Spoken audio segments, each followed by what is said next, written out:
নমস্কার, কেমন আছেন সবাই? আর এর মধ্যবিত্ত গৃহবধূ চ্যানেলে সকলকে স্বাগত জানাই।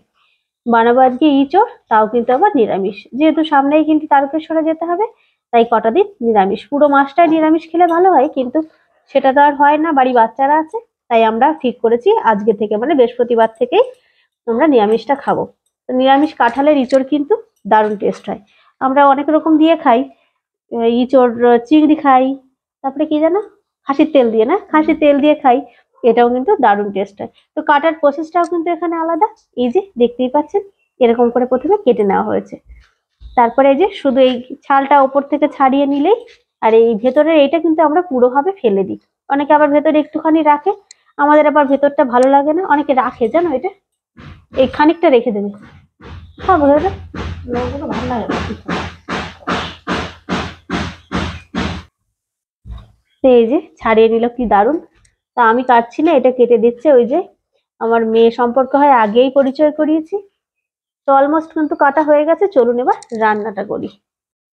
তো বন্ধুরা, ইঁচড় কাটার পর্ব তো শেষ, দেখতেই পেলেন আমি কিন্তু কাটিনি, কে কেটেছে দেখতেই পেলেন। এরকম গোট গোট করে কেটে নিয়েছি, আপনারা চাইলে ছোট কি বড় রাখতে পারেন। আর সঙ্গে আমি একটু আলু নিয়ে নিয়েছি। এবার চলুন এগুলোকে ভেজে নিই। আমি কিন্তু ইঁচড় রান্নার সময় কখনোই সিদ্ধ করি না, সিদ্ধটা ভালো লাগে না। অতএব সুন্দর করে কিন্তু ভেজে নিই।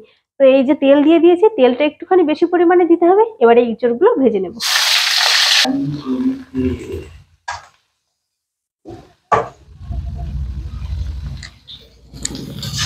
এটাকে কিন্তু শুধু একটুখানি লবণ আর হলুদ দিয়ে সুন্দর করে কিন্তু ভেজে নেব। সেদ্ধটা ওই যে বললাম, সেদ্ধটা যেন টেস্টটার থেকে ভেজে নিলে সেই টেস্টটা কিন্তু সম্পূর্ণ আলাদা হয়, মানে অসাধারণ বলতে পারেন। তো চলুন এগুলোকে ভেজে নিই। আর চাইলে কিন্তু অল্প এখানে দারচিনি গুঁড়ো অবশ্যই দিতে পারেন, তাহলে কিন্তু টেস্টটা আরেকটু ভালো হয়। আমার কাছে আপাতত নেই, তাই আমি দিতে পারলাম না। হলুদ দিয়ে দিলাম।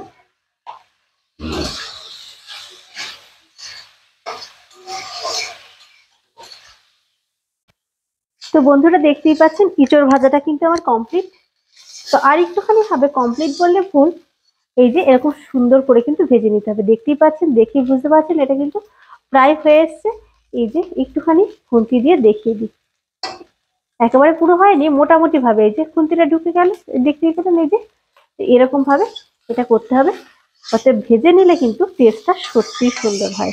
তো আমরা কিন্তু সিদ্ধ করে খাই, সেভাবে কিন্তু টেস্টটা হয় না, হলেও কিন্তু এর মতো হয় না। অবশ্যই কিন্তু ট্রাই করবে। তো চলুন এবার বেটে নেওয়া যাক।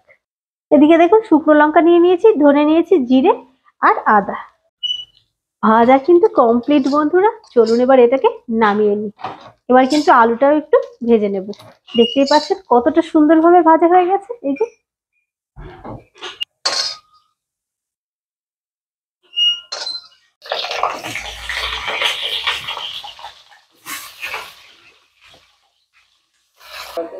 আলুটা ভেজে নিয়েছি, দেখতেই পেলেন। এবার এই যে জিরেটা ফোড়ন দিয়ে দেবো তেলে। জিরেটা ফোড়ন হয়ে গেছে, এবারে যে মশলাটা বেটেছিলাম এটা দিয়ে দেবো।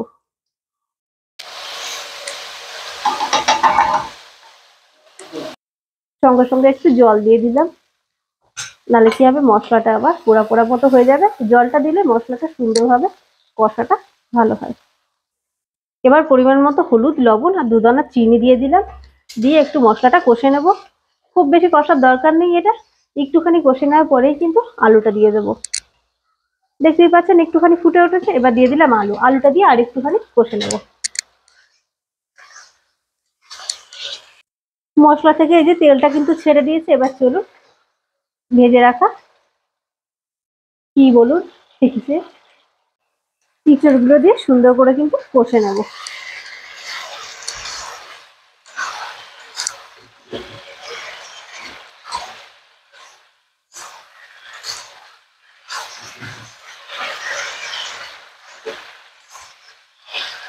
কষাটা কমপ্লিট, এবার চলুন একটু জল দিয়ে দিই।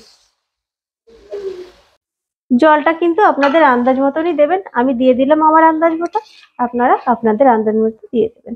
এবার চলুন এটাকে কিন্তু ঢেকে দেবো। এদিকে চলুন একটু গরম মশলা বেটে নিই।